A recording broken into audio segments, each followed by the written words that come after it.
PM Modi आज सतर्कता और भ्रष्टाचार निरोध के राष्ट्रीय सम्मेलन का करेंगे उद्घाटन। इस सम्मेलन को प्रत्येक वर्ष सतर्कता जागरूकता सप्ताह के रूप में मनाता है सीबीआई। उद्घाटन सत्र की होगी लाइव स्ट्रीमिंग।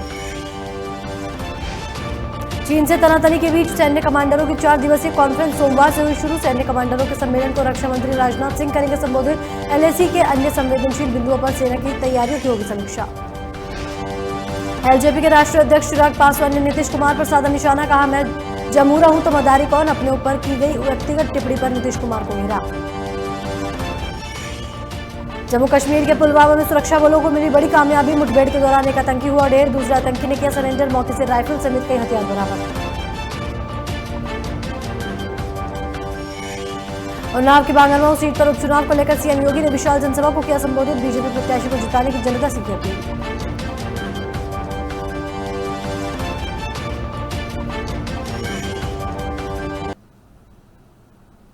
नमस्कार, आप देख रहे हैं लोकमंच और मैं हूं आपके साथ वैष्णवी शर्मा। तो सबसे पहले बात करेंगे उन्नाव की, जहां बीजेपी नेता का खून से पत्र लिखने पर हंगामा मच गया। दरअसल बीजेपी नेता दुर्गेश राठौर ने मुख्यमंत्री योगी आदित्यनाथ को अपने खून से पत्र लिखकर न्याय की मांग की थी। आपको बता दें कि बीजेपी नेता ने महिला चिकित्सा अधिकारी की लापरवाही की वजह से अपने नवजात शिशु को खो दिया, जिसके बाद बीजेपी नेता ने अपनी सरकार से कई बार न्याय मांगा, लेकिन कोई सुनवाई नहीं की गई, बल्कि डॉक्टर और स्टाफ के खिलाफ स्वास्थ्य विभाग में कई बार शिकायत भी की गई, जिस पर स्वास्थ्य विभाग अपने डॉक्टर और स्टाफ का बचाव करते नजर आया। वहीं बीजेपी नेता दुर्गेश राठौर के बच्चे की मौत के 16 महीने बीत जाने के बाद भी न्याय के लिए संघर्ष करना पड़ रहा है, लेकिन योगी सरकार की कानून व्यवस्था अपने ही नेता को अब तक न्याय नहीं दे पा रही है। वहीं बीजेपी नेता के आमरण अनशन करने पर दुर्गेश को गिरफ्तार करने का आदेश सुना दिया। साथ ही पीड़ित दुर्गेश कोतवाली के अंदर से सोशल मीडिया पर अपनी दुख भरी दास्तां को लिखकर और बोलकर वायरल कर रहा है।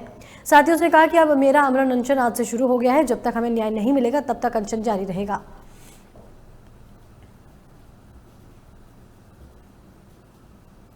क्या उसके लिए मैं अगर आवाज उठा रहा हूं, क्या वो भी पाप है? विधानसभा पटल में बम्बालाल विधायक के द्वारा नियम 51 के तहत 21/8/2020 को क्वेश्चन लगाया गया, न्याय की मांग की गई। क्या विधानसभा पटल संविधान की शपथ से बंधा हुआ नहीं है कि वहां पे पटल पे उठने वाले प्रश्न का निस्तारण 100% करना ही होगा? एक सांसद कार्रवाई की मांग करता है, उसको नियत तिथि 15 दिन के अंदर की तय की जाती है, उसके बावजूद 1 महीना बीत जाता है, फिर भी कार्रवाई नहीं होती है। केंद्र स्वास्थ्य मंत्रालय द्वारा 5-5 नोटिस भेजी जाती है हर 1.5 महीने के उपरांत कि कार्रवाई करिए, मुझे सांसद जी को जवाब देना है, उस पर कार्रवाई नहीं होती। क्या यही पाप था मेरा आवाज उठाना? इसी बीच हरदोई से इस समय की बड़ी खबर आ रही है। आपको बता दें कि हरदोई में 2 बदमाशों ने युवक को गोली मार दी, जिसके बाद घायल युवक को ट्रॉमा सेंटर में भर्ती करा दिया गया है। साथ ही आपको बता दें कि पुलिस ने एक आरोपी को भी हिरासत में ले लिया है। वही बताया जा रहा है कि मुख्य आरोपी की तलाश में पुलिस जुटी हुई है। इस वक्त की बड़ी और अहम खबर हरदोई से है, जहां पीलीधान थाना क्षेत्र के सरई गाँव की घटना है। आपको बता दें कि 2 बदमाशों ने युवक को गोली मार दी। वहीं आपको बता दें कि घायल युवक को ट्रॉमा सेंटर में भर्ती कराया गया है, जिसके बाद देखा जा सकता है कि बदमाशों में पुलिस का कोई खौफ नहीं है। दिन दहाड़े सरेआम बदमाशों ने युवक को गोली मार दी।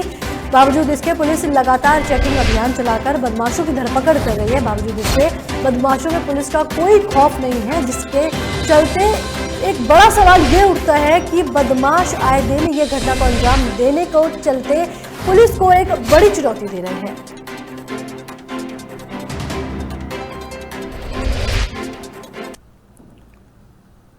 पूर्व राज्य मंत्री और बीजेपी नेता सतीश पाल हत्याकांड मामले में पीड़ित परिवार से मिलने पहुंचे और पीड़ित परिवार को हर संभव मदद का आश्वासन भी दिया। वहीं अपने पार्टी के बीजेपी विधायक सुरेंद्र सिंह पर भी निशाना साधते हुए कहा कि ऊपरवाला कार्रवाई करेगा। ऊपरवाले की लाठी में आवाज नहीं होती। वहीं सरकार से सीबीआई जांच कराने की मांग भी की है। साथ ही पार्टी पर कई सवाल खड़े किए और कहा कि मैंने ये बात कही थी कि पीड़ित परिवार के साथ बीजेपी खड़ी है। कई आरोपों के बाद बीजेपी नेता ने पुलिस के ऊपर भी सवाल उठाए कि जिम्मेदार पुलिस की थी, इनके ऊपर मुकदमा होना चाहिए। एसडीएम को उसी समय गोली चलाने का आदेश करना चाहिए था। वे लाइन ऑर्डर नहीं संभाल पाए और एसडीएम ने प्रशासनिक क्षमता नहीं रखी। तो आप मेरे बारे में पता कर लीजिएगा, फिर बाद में बात होगी आपसे। मुकदमा दर्ज हुआ है, उस संदर्भ में क्या कहना? उस संबंध में मेरा ये कहना है कि इसकी जांच सीबीआई से कराई जाए। आप मानते हैं? और हाई कोर्ट के जज के देख रेख में कराई जाए, और अगर ये नहीं होगा तो मैं सुप्रीम कोर्ट में इसमें PIL कराऊंगा और अदालत से न्याय लूंगा। तो क्या मानते हैं कि इसमें गड़बड़ी हुई है? हाँ बिल्कुल हुई है। जी ये बताइए, आप मानते हैं कि विधायक जी गलत राह पे हैं? सुरेंद्र सिंह, मैं क्या कहूँ, तो सबको दिखाई देता है, हमसे क्यों पूछवा रहे हो आप? सरकार से कुछ मांग करेंगे जो पर कैसी कार्रवाई हो? अरे वो तो ऊपर वाला उनके ऊपर कार्रवाई करेगा और जनता कार्रवाई जौनपुर में 2 युवकों की दर्दनाक मौत की खबर सामने आई है। बताया जा रहा है कि मीडियाडाह थाना क्षेत्र के मेजा गांव के पास 2 युवकों की बाइक अनियंत्रित होकर पेड़ से टकरा गई और बाइक सवार दोनों युवकों की मौके पर ही मौत हो गई। युवकों की मौत की खबर से परिवार में कोहराम मच गया। साथ ही पुलिस ने शव को कब्जे में लेकर पोस्टमार्टम के लिए भेज दिया है। साथ ही आगे की कार्रवाई शुरू कर दी है।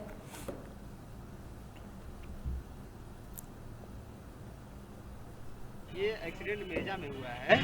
ये ग्राम सभा गौहर में ये तिरही थी, वहाँ से लौट रहे थे और एक छोटा सा टर्न है, टर्न पर एक पेड़ से टकरा करके ये दोनों की डेथ हो गई।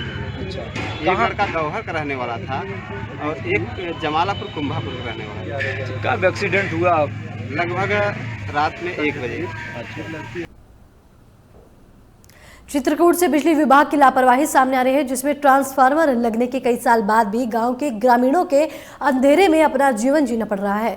आपको बता दें कि जिले से महज 18 किलोमीटर दूरी 2 साल से ट्रांसफार्मर लगा हुआ है, लेकिन बिजली नहीं है। वहीं ग्रामीणों ने आरोप लगाते हुए कहा है कि साहब कोई नहीं सुनता है, 2 साल से दौड़ रहे हैं लेकिन किसी ने नहीं सुनी। आखिर हमारे यहाँ कब तक बिजली के दर्शन होंगे? और स्थानीय ग्रामीण राम खेलावन नाम भी बताया कि साहब सभी अधिकारियों के पास दौड़ लगाने के बाद भी अभी तक लाइट नहीं आई। खंबा लगा है, तार लगा है, ट्रांसफार्मर लगा है, लेकिन बिजली नहीं है।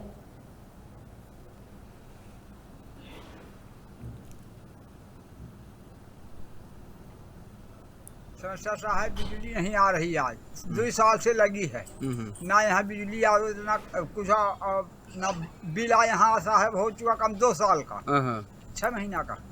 6 महीना से बिल नहीं बिल आया गया है। अब बिजली हमारी फंस नहीं रही है। तो किसको कहे थे आप, किसको बताए थे आप? धर्मपाल चमार नहीं लगाव दिया था। हाँ, हम्म। धर्मपाल चमार लगाव नहीं दिया था। इस बीच गोंडा से इस समय की बड़ी खबर आ रही है। आपको बता दें कि गोंडा में टैंकर और बाइक की आमने सामने भिड़ंत हो गई, जिसके बाद हादसे में 2 लोगों की मौके पर ही मौत हो गई, जबकि एक घायल बताया जा रहा है। वहीं आपको बता दें कि हादसे के बाद टैंकर चालक मौके से फरार हो गया, जिसके बाद आनन फानन में घटना की जानकारी पुलिस को दी गई। जानकारी पाकर पुलिस मौके पर पहुंची। साथ ही पुलिस ने शवों को पोस्टमार्टम के लिए भेज दिया। आपको बता दें पूरा मामला कौडिया थाना क्षेत्र के राजमार्ग सहज नवा के पास का है, जहां बताया जा रहा है कि टैंकर और बाइक की आमने सामने भिड़ंत हो गई। इस वक्त की बड़ी और अहम खबर गोंडा से है। आपको बता दें कि हादसे में 2 लोगों की मौके पर ही मौत हो गई है। वहीं एक व्यक्ति की हालत गंभीर बताई जा रही है, जिसके बाद ही बताया जा रहा है कि हादसे के बाद टैंकर चालक मौके से फरार हो गया, जिसके बाद मौके पर पहुंचकर पुलिस ने सभी शवों को पोस्टमार्टम के लिए भेज दिया।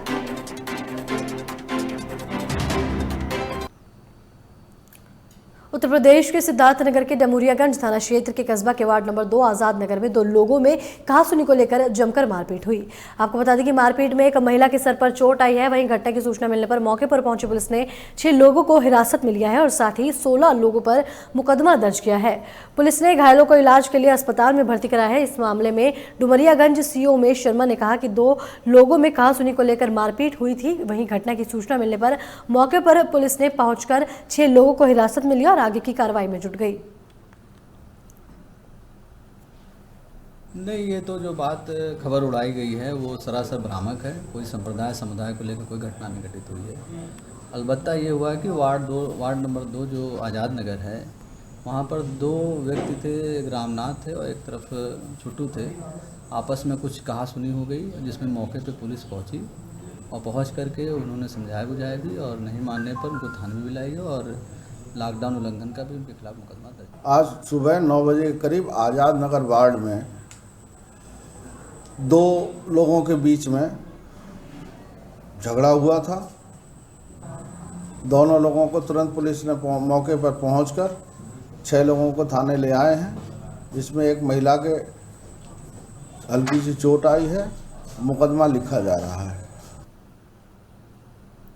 इसी बीच लखनऊ से इस समय की बड़ी खबर आ रही है। आपको बता दें कि लखनऊ में गैस सिलेंडर फटने से भीषण आग लग गई, जिसके बाद हादसे में एक की मौके पर ही मौत हो गई। वहीं बताया जा रहा है कि कई लोग गंभीर रूप से घायल हो गए हैं। आपको बता दें कि भीषण आग लगने से स्थानीय इलाके में सनसनी फैल गई, जिसके बाद बताया जा रहा है कि आग गैस सिलेंडर के फटने से लगी थी। वहीं बताया जा रहा है कि हादसे में एक की मौत हो गई है, जबकि कई लोग घायल हो गए। वहीं आपको बता दें कि आनन फानन में घटना की जानकारी दमकल कर्मियों को दी, जिसके बाद सूचना पाकर दमकल कर्मी मौके पर पहुंचे। साथ ही पूरा मामला थाना पारा के आलमनगर का बताया जा रहा है। इस वक्त की बड़ी और अहम खबर लखनऊ से है, जहां आपको बता दें कि गैस सिलेंडर फटने से भीषण आग लग गई, जिसके बाद जानकारी पाते ही स्थानीय लोगों में हड़कंप मच गया। वहीं बताया जा रहा है कि हादसे में एक की मौत हो गई, साथ ही कई लोग गंभीर रूप से घायल हो गए।